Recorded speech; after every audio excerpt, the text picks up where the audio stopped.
cũng lê cho ta khi ne pa cái bu ne chẳng lời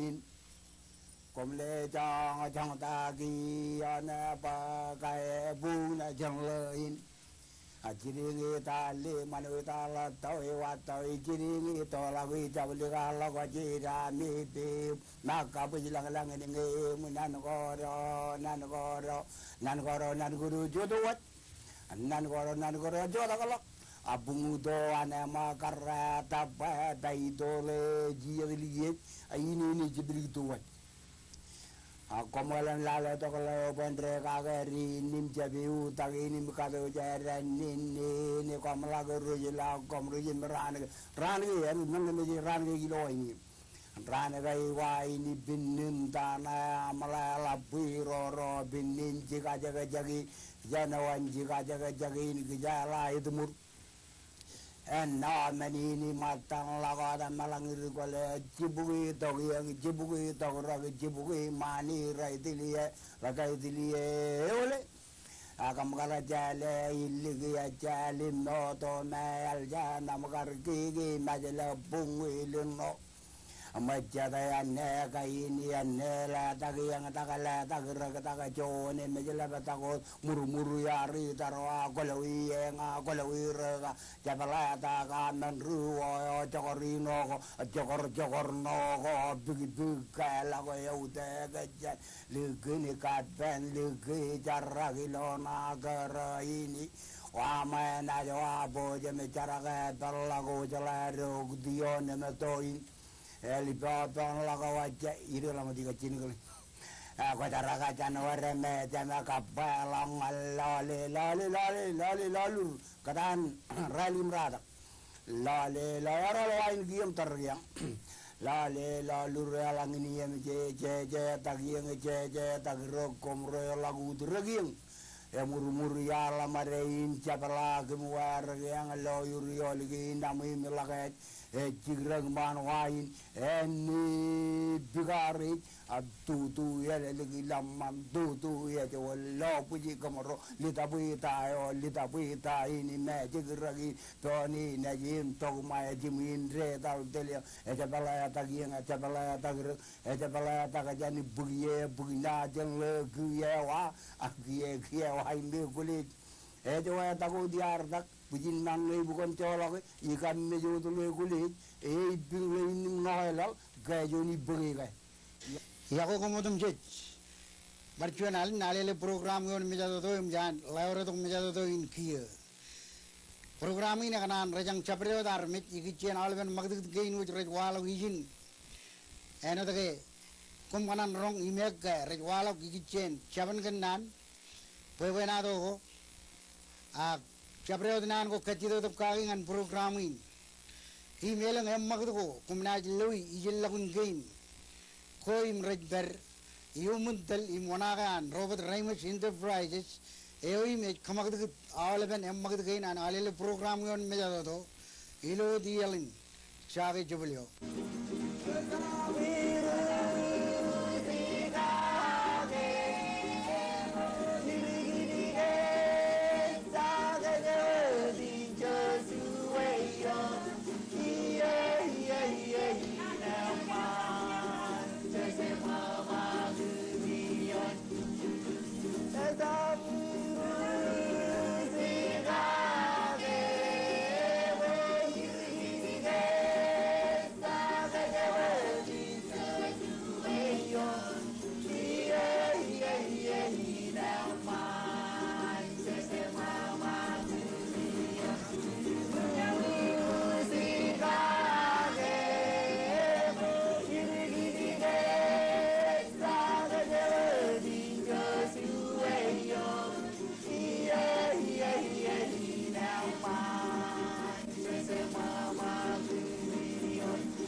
ilo chaden rainin program na dan alile TV program yon meja do engin emjan perion meja do in kiyo ilo dan management an alile chakanan pogiyen in kiyo in karwaini na ekdo chabreo ro re chitman mani pen program in ilo awain cho projagin na ipen ron in kamana ron a karong ron a kada kit pen ron genelang wawin ko kan program in pogito chani an nganiyen program ini kanan rajang yuk nganam koba to kit kiya moda jana na chino bulikman program ini mon malahot nganaro na ugo da kilo elang wawin ko rana jidok chen dirdirin majelin magi ka bijo rotto lok ngayakar ilo choden rainin chojim chijot tim periben program in malok mai eno chenat tagar trainer jbal uluk jaman kilar kiya jana jidok mak pojen kacung perjuan alin bulikman program in arwaj mene moda da jana bodok me bulikman program in arwaj lo yerin chuan ain genal chen charanaleo air bung bung imraj na dair lajumma chojum rong jagamak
Soy ei taisa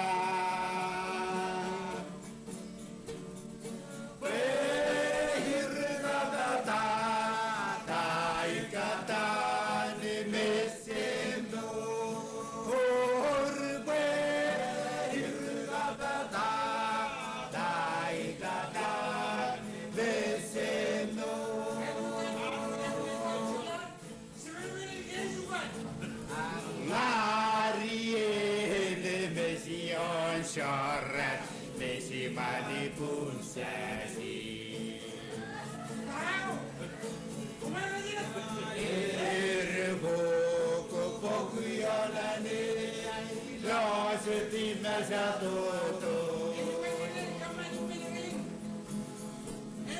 Wo ikanane Pwini pa Kisoy Ei taisa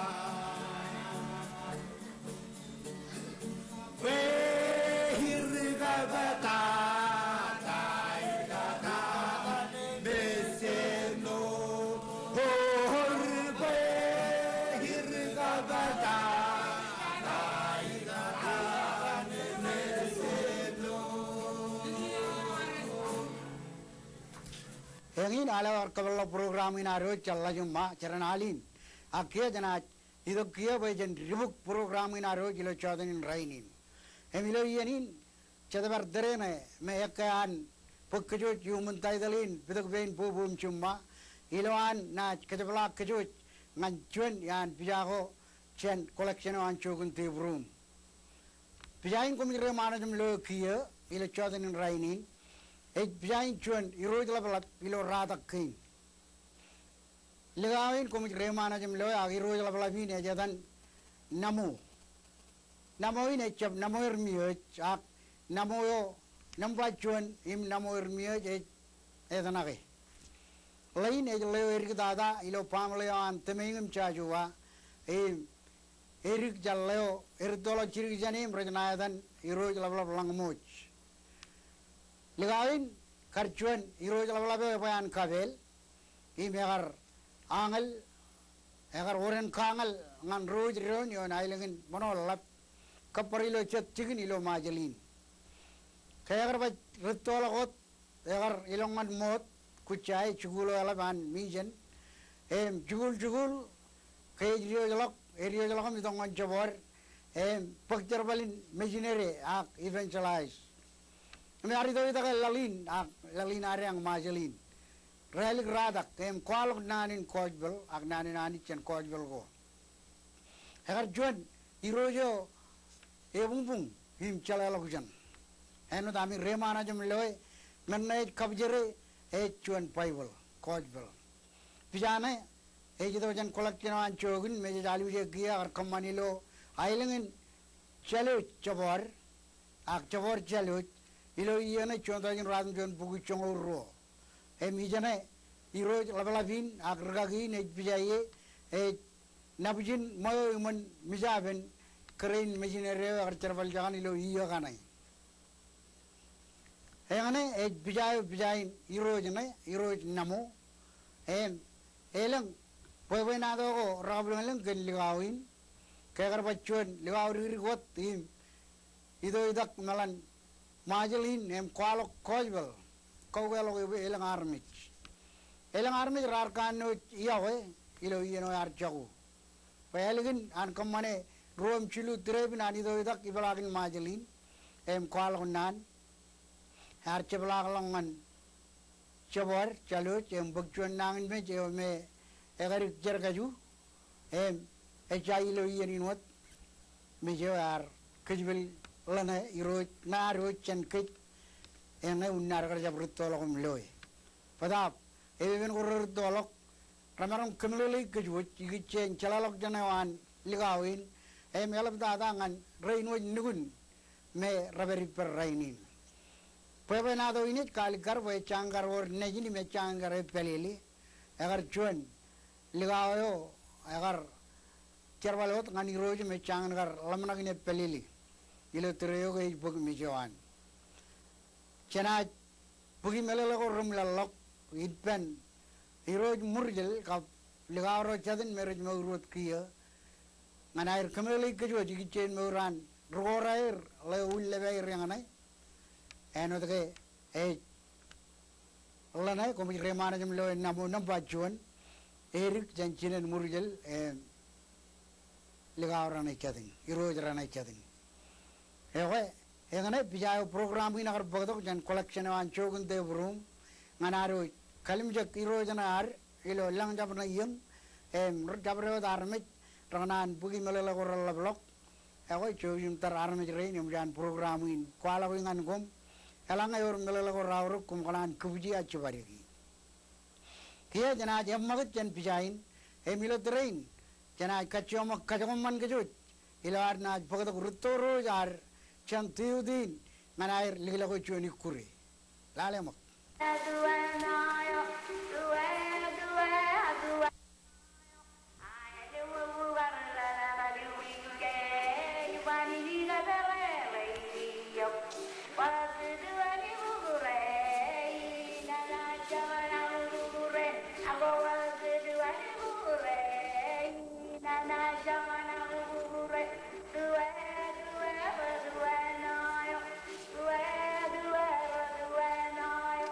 I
Iloterain ge jitla karnarin kamolo ritoro jan tuyudin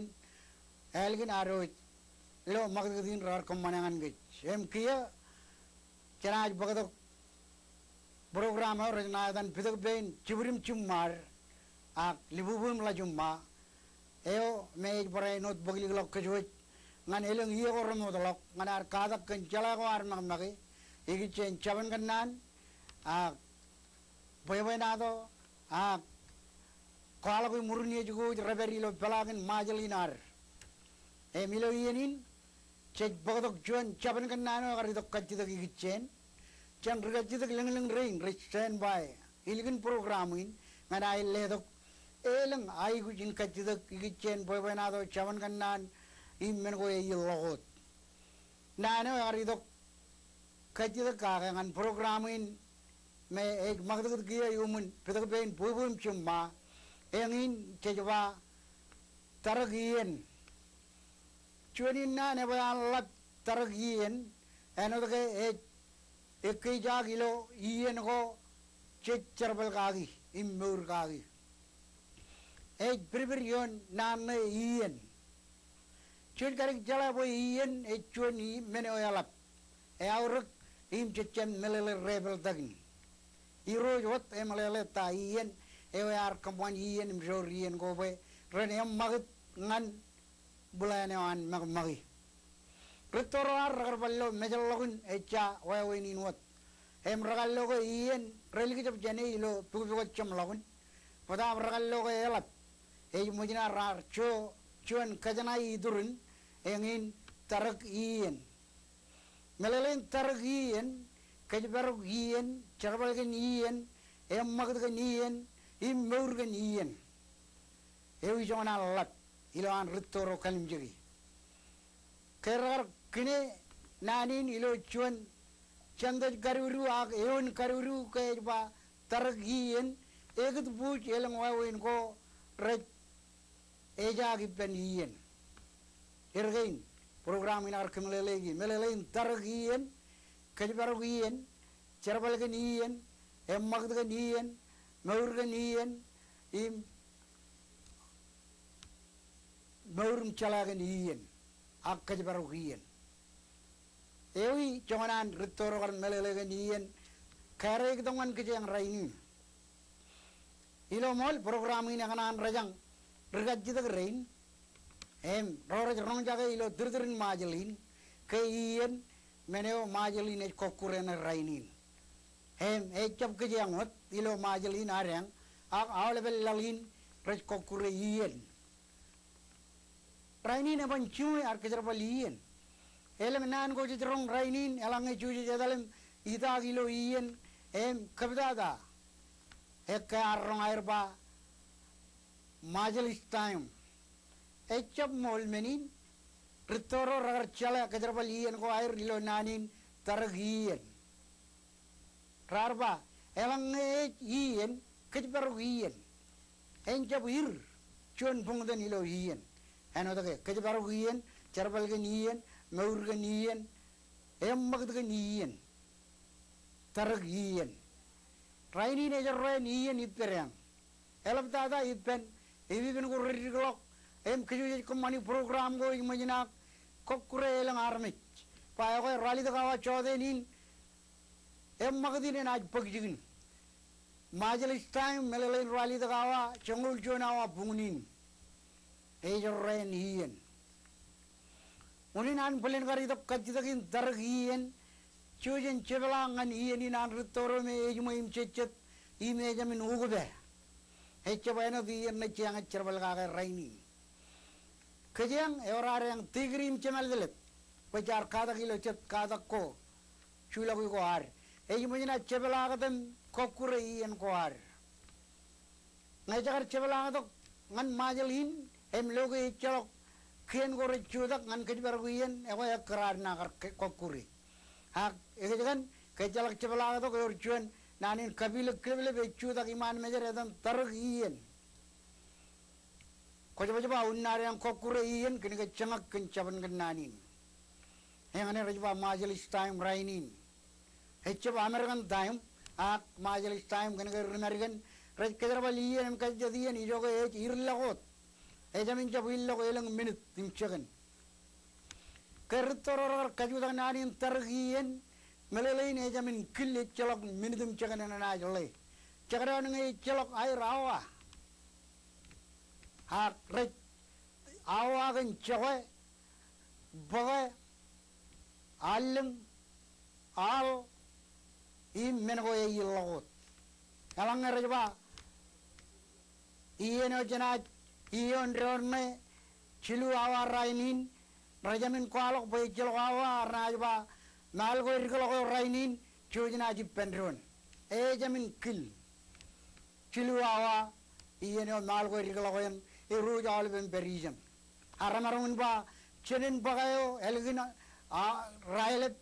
chujna koba ijin jamin kill echa iyon dorgar kajade alang rajaba Rebujakin alang Jodenin Igbilang Chudinaji on drone Enataiva Red Kalanda im Awagan Chupaga Alang Mal Metadodo im Menway Yellow Egabalang Pacharo Chilwire time with Mawain Agrar Cho Ken Lavin Nilo Ian Pain Kajabaruian Pain Job Ogobe Taragian Mengenal orang jaga ilo terus majalin melelai nanin teragian, cuma mol ganian kerja baru gian, cerwal ganian, magad ganian, kaur gian, cenpak kaci dagin,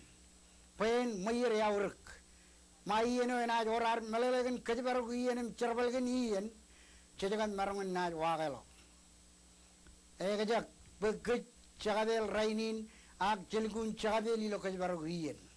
Engane uninarba enana iyan manano ko aro rangain kiniga recap perberion iyan ar tallik tarare not pagayo.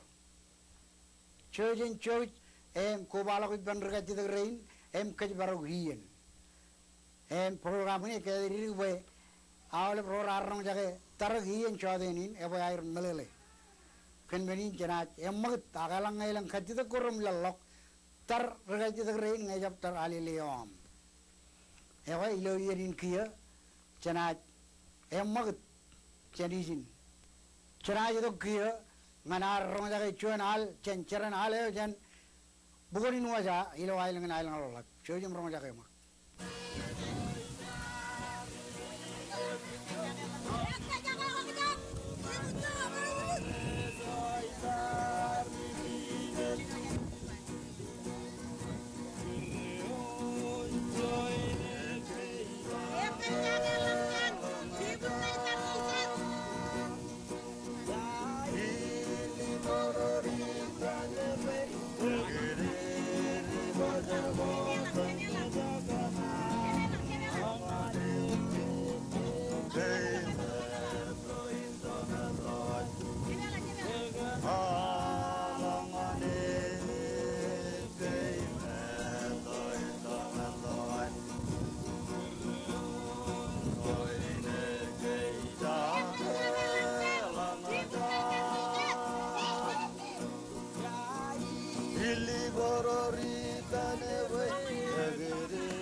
ilo yerin ge ilar nan kamolal ngan jaran aleo jan woja ailang lablat ilo terain chana lelok yenin ge ngan cheven nganan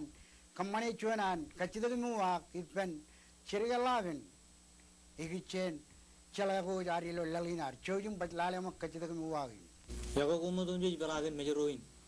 Kiye menjari tonganar parong jaga tu John royan jaban kenan komik kamera lalabin kebuji tongan rainin. Emilo jawatinin raini na lealangan lalabe labin cirege wen. Kemilo tu jaban kenan gen royin. Em jaban kenan gen kajoni. Lalaben kamera kemilo kejuji lo jawatinin raini tamelo linanin. Rajak man kap rajak karai. Komol imanan ko pe na do ina chapan pe kanani nga nawle odin bijilo majalin moda igana yoga yoga awle ben hajri ro ko armi jodin bijilo matan ko tudrin majalin nemen nga na parano bagado bichuan pe na do nga hajri neji ngani liyo pero do eo imra jalari kita ka majalin parano kamolo ligawrin ro mestangin boga Warigin cibu eci atur, pagkato parano na ko pato bitangan namro kasi tukin son lo yenin, imana na da bagay rajak man rajak kara ko lito pin kono no uwa kagi ina juwa karangan melele ka yenin to jaga to kagi pin palangan ajri rini no kumutim ci ro ro no ro jaga nan wagi na ako karangan yeni ka leto ko ini kam rajak man rajak kara lo japan pai na to anru toro sion meni par kala jaragi pendron rajak man rajak kara rajak kain ino dim ji lar jar bar chap che jalo cendron red ko baudi pendron ken ge lo japan pai na to anru toro rajak manin jeno de man ro ranarun khajur komina jilale wawin rajak main ni chudam kan itu man yon rajak karain fal marong khajuri nan nganan kebo awle khajur ko lo wujilain rajak main ni jine gi itu man nganan marong ekkar ngan nanin rajak man eno de man marong ilo terego ekkar ngan magd ku ane man mani ke non mani yeno dem ji lo charwal war rebini ma abang reddo ken ke ro man narong rong chinir men ine midu lali ni jin kumna ila roja kari ni chidili gdak ilalun roja kamani yeno kararo chinir roja kararo ba roja kare yeno kararo chinir kare majano jali karo lo chiki chikin roja gin ke pa ulu gdak ken ke ramajano raman kam mancabri kajur narong rabari periang emman ako itan lamaro ke emman narong ro lo chapan poe menado akara majano nem charbalair babum katar chibangko jen ke emman ro me chig narong chuda ke urun kejbar we ilo an pa tarraja ke ni peron recep chalo rec go bai pendon ilo ay kejar pai project manem ni tu main ujela ni lebi ngolongol kaga anan marngun sur minutum ji raja karai ni chidili kita kitan raja main katar cibang ojan raja main an le tok ngani lo air ko bai pendron endin mantin majal chandru toro kenke ilo caban bai na ta toro ba ko ku chine man a lejman juri roi nani kichen kare ka bai man ko reno tongane ko bai pendon ko bai melegin rela mangan manit ke inar ko chandru toro ar cholit tim agar bai mo yeli kita koten pel ku naur ki memman pajen marun kaji baru ki emman marong eno roja mani ya ga jur imi chu ta marong akara mo jano im yengin karain roja karain paun katar cibang jan neji ilo caban pai na to in chet mi balok ko ku chine ne ma ke yo je ku ga ro chine ai pen ro karero ngan ro ne jir le man jur nem ro ina ni gicir Komo lalabian kan nano ko kan melele nano ko arpagi. Tikani kamululu ko tanak pe rodum jirar je melele kan ta melele nani rajakman kabar rajak kare ragani melele gyo. Em jeni walal ta ko nano eliktada saban kan nano eliktada. Ima jengin komerong ke melele ke jo jo ini ta melele nani. Capaneo iman mari. Apa? Ekarangan train mananin kualak ikicen menin mari. Japaneo iman mari. Mari menio kaledo ceraman kican ceraman ngan kican rutoroar. Ilo yen ko rebenim ralat rabulim adang. Ilo berin ben rutoro rar cibe marioin onaga Japaneo ngan rainin. Yang ini reba Japaneo iman mari. Cero arjab tarinai.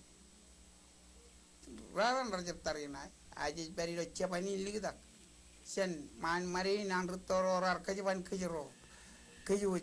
Awal beri ngan raini. Cuja aleben Japan. Sen man mari nang rutoro kerar kajibar kajilo. Nani Japaneo man mari kene. Umna jilali lo. Cukup nama kanari or wayatu or mari yang ane mari yo negar pilih-pilih man ilo yang tarina ako im ragalle to ngan kikin margin buat ngan cina ala berwat mari ala berokar daran lo tarina yang ini rejba siapa ni uman mari Komol kan melele laba-laba ko arkalo dengan keju lo cawagin ini. Luterin jangan anlela nain kamolol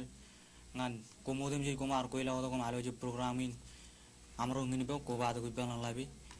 e milo tan na wala bin sta bana lili ko mile wa jam nanin kawdi kamolol kumudum ji e mga jori guru roj mi rajain kar chala kan capan kan nan war me rawr ko wa ali li jo me kumai ko jin tun mele ko yi eno to ke jo ji churan alin ke ni jum chala ji ai ko Kajibarawi minikin punir jan wajah roji burum cuman ilo mini kumkani jemul Tejgel elwar kamolol ngan 7 kap Mr. Jeriga laven elgin aro kobai pero ilo kacitakin muwa kay man munyo charrong jaga ilo programin kiya jana kacyomak emmak jani ro yung pagatok chori ro ilo ajal dagi nganair ligila ko chuan ayin ken alim kainam man kajoj makkiya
ilo yanin kia jaro jakar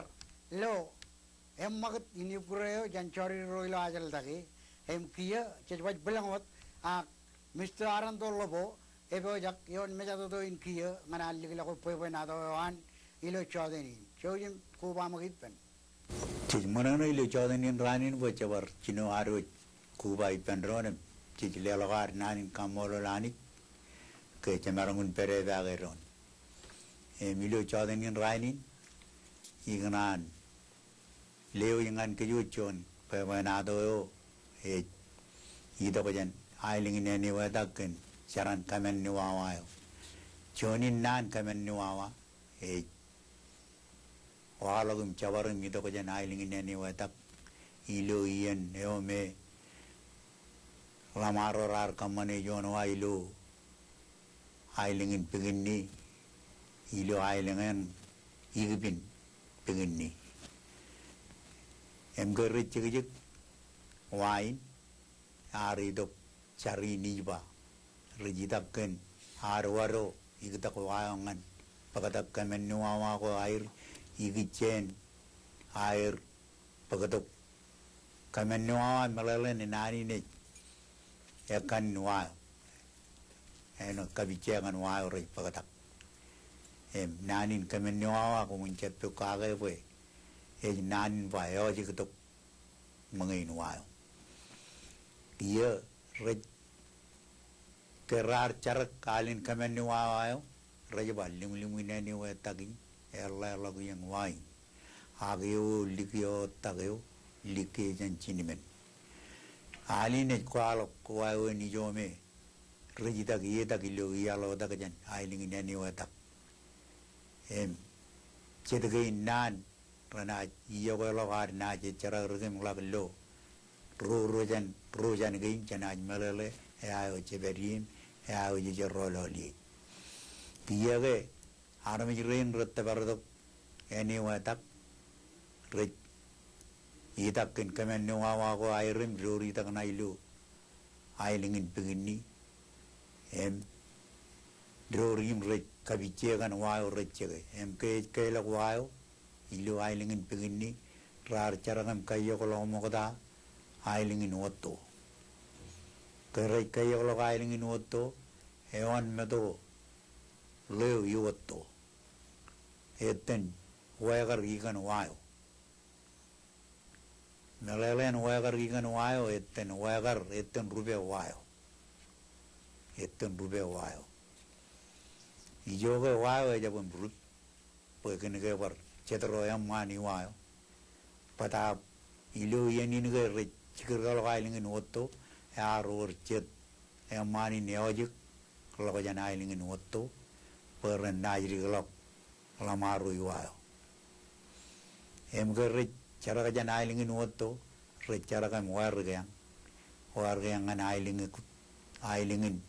usahaem laem itu jaga itu keyo imu iwayo emge rotte bardo usahe lai ewe ilu pewenado egalang rar chorran ilu trio rar kanu in chapta brak iyal go air ilu ran go to galik egar urchon mano me egar bat lukun ketar rilo ane charagrut ijan riba imadawan chawalang chono da manar marangun rero tabrak ilu trio engin chejba rong jaga air ba ke chawalang menge elang mani lu trio melang rar charagrut rar jap tabrak rar chorranot gurin chono da man marangun tabrak ilu imadawan ninni araren engin rejba chawalang be luku ne manin pajagar charagrut ke arba tutolagam rar ke boje medakin waigi nganan marangun carak emge carak ilu triwan elang man rar pere emelang man rar chalgi emelang man rar kaper armi ru ilu ieno carak ilu ini jawan imelang rar tu aelang rar uwe akenot ke peranin nan goan ewe man rojet rar lukun paranam tamak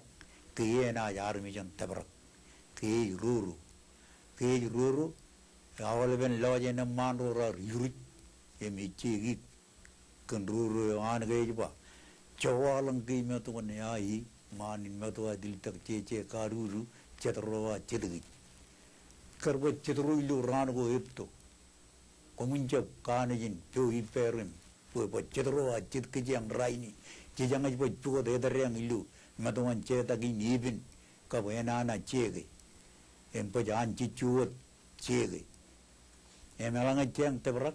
ewe cheng na pung pung em ka de gumangam che po perilu me to ni ni rin pe la le mak me to an che tak me to an ni ni rer ai ba rurun kai ru lo yang lama ru wa wan e ba jowalang ki me to an ai manin me to adil tak che ka ru che ro che de ewe nani ne we an lat ka ba we an aur ngan pa jaru chimur pugut kilen ta e wa na re magdilu ran gi chona mane magi lale e wa na ne charag ai wa na kajar bol wa wan em e kajar bol ainot charbol wan chawalang ge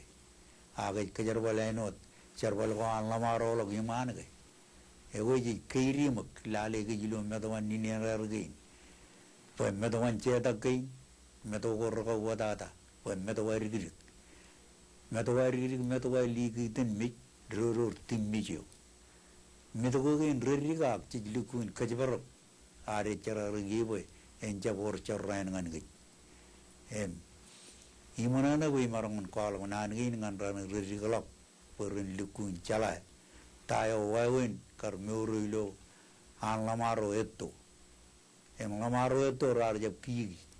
rar mi rage wawen ai charar ken wago wair po wago I ranana ribin kajar wali bin charar kagi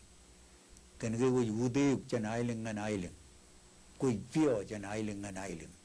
ko chojo chen ailing an ailing eche baino wagana wan ran gein boy wagana ramman ai kwalo ko tuana man e chon meno aur ngan muran chona man aga erbi e chon menin kokure ngan leo e chuda ken erbi em lale boy kon lukun lale am chedak alala am chi ilu teregein boy teregein ro wadada ngan wawina ru nur ilu an na chuda kaduk wawin kan reten churlok mane dugo ilu wawin kajur go ar poi charbalgin kolo ilu terego a teregein chaban charbalgin kolo em koban lo kajuro koban lo marongo ken ge go charbalgin menagana ragajur ilu teri ag ilu mole kon kanne kolong empo jangan kolo kolong pe kolo kolong menjaba mejgun ain lidlidu chandran ngangran kon kanne kolong empo jak eno chawalang arba cho jangan teriwan em jan teriwan teri e jan ur chona mane no chawalang ilu medawan che dagen pe medawan ibin chararigi an chichuju elang medo ilu ailing geinar aga chep changano medo en riba medo an chawalang ilu ailing in mayal in magot bin medo en nana wa en chararigi em go lalo do bolang ko na kirlam ilongan medo en e go kon kajibar ko nga ko go ba ila kun cheboy boy aga ila kun men go jet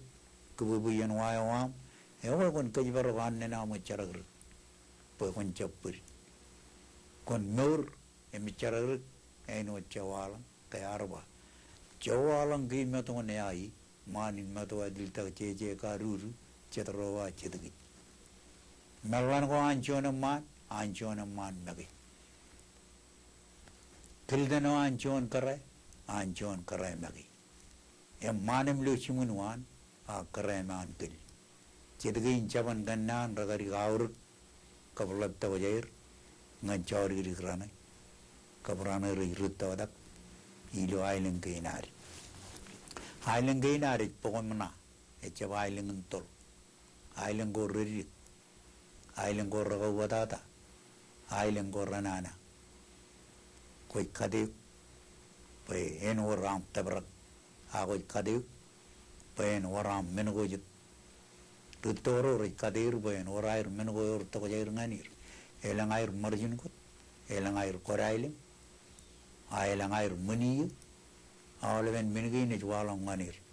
kun tabrako tabran en bungo en pinir em tabrako raur kin ngan kijangam jijanga choli di ran gain irgain ngai wadgilo chaban kan nan gain rajwalo ko jan metawan chawala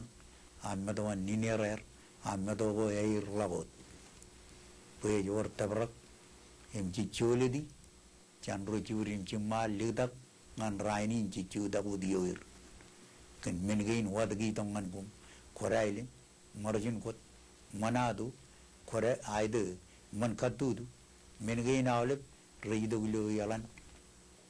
kayorin paran ko hari em karan ro churim chimari do terego em irgain pewenado ko rakari kaur imingna liman tangan ran rejik peren lale wawin mur wair ilo terin set kain mur terego set ko kain mur mariam raini ni pinjalam raja rajon ni pinjalam wawin rin mur ilo terin em kamolol kin joni ena mani war marom ko wada gupani saban kan nani ni gitu kicen cawalang kabar mi ro raru to kanya ni wadak kan mandin ko air lu ciki ko air emilu kabung ko air ilo mani to air garotto ak joni en jana ko bai pendron ngan kalolo pe wena doi yampar kali me me kala kon kali karlap ilo rebel dan ko ngajana ibar yondron Ilawiyanin giya jana lelagarnanin kammolol ngan Mr. Arandolobo elginaro kubai ben imron jaga pewena do kablan langawan ilo terein jana emmagijane pagadok charan aleo ena pagadok chamlogun program inaro charin charo riknadan lajumba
Chejlalok nan kammolol ngalla jumma jarawalik dada imej kil yani naroch emilo yani nem jar tabar